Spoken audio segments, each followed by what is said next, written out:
मकर राशि, मकर राशि के जातक ध्यान दें, विक्रमी संवत का पौष मास अर्थात धनुर्मास दिसंबर 17 से जनवरी 14 तक का पीरियड कैसा रहने वाला है, ध्यान दें। सबसे पहले ग्रहों की गोचर जानते हैं। मकर राशि वाले के लिए भगवान सूर्य नारायण 12वें भाव पे बनते हैं, मंगल 12वें भाव पे रहते हैं, शुक्र और बुध ये दोनों ग्रह एकादश भाव पे अर्थात आमदनी के घर में रहते हैं, आय स्थान में रहते हैं।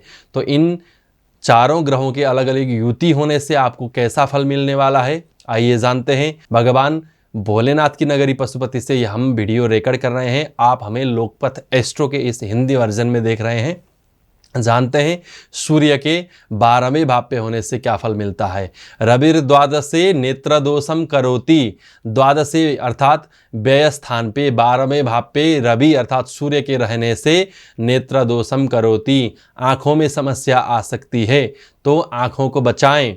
विपक्षा हवे जायते सौ जयश्री, दुश्मनों से अर्थात विपक्षियों से अगर आप फाइट करेंगे, न्यायिक मामलों में अगर आपका केस पेंडिंग है अदालतों में, तो जयश्री जायते, विजय आपके पक्ष में होना है।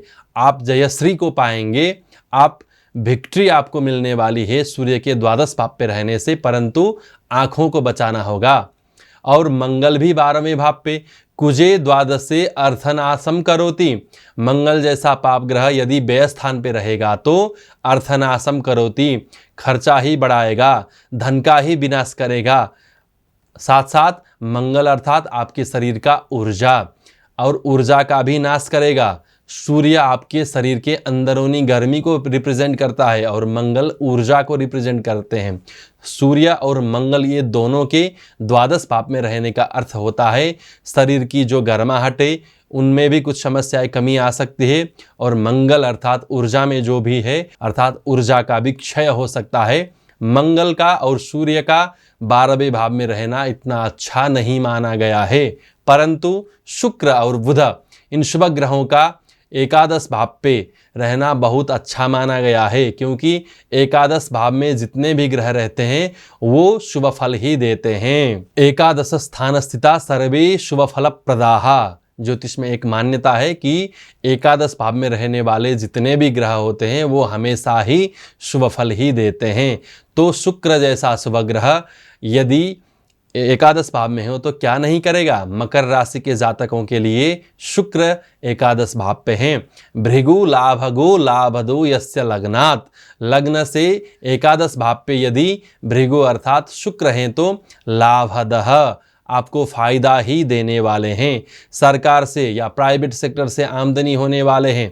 अगर आप कुछ फंडिंग की चाहना करते हैं सरकार से मिलने वाली है, छात्रवृत्ति स्कॉलरशिप की भी अप्लाई कर रहे हैं तो मिलने की संभावनाएं बहुत है। इसी प्रकार बुध भी आमदनी के ही घर में हैं।